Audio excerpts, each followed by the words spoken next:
السلام عليكم. لما تيجي تفكر في حياتنا كمسلمين تحس ان انا اسف ان احنا همج.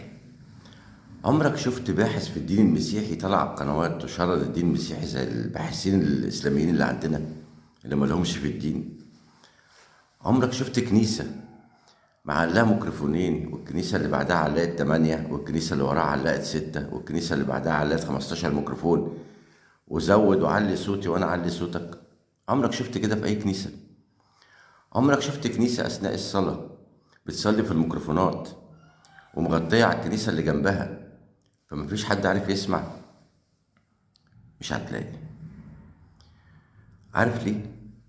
عشان الناس دي بتعتز بدينها. الناس دي الدين عندها مش ميكروفونات، الدين عندها حب للدين. فاعتزاز الناس دي مخلية واحد بس هو اللي ماسك الدين وهو المتحكم وهو اللي بيقول ايه الصح وايه الغلط. مش اي حد بيطلع يقول ايه الصح وايه الغلط. لكن احنا الجوامع عندنا على المشاع، كل واحد ماسك جامع هو المتحكم فيه، ملوش علاقة بوزارة الأوقاف. كل واحد ماسك مسجد هو اللي بيعمل فيه اللي هو عايزه واللي هو شايفه صح.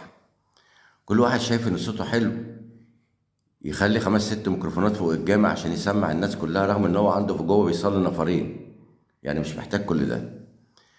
فطول ما احنا ما عندناش منهج وبعدنا عن منهج ربنا وبعدنا عن منهج رسول الله هنفضل كده متفرقين في الأرض، زي ما قال الرسول عليه الصلاة والسلام كغثاء السيل، ملناش لازمة، كل واحد حابب نفسه بس. يتوب علينا ربنا.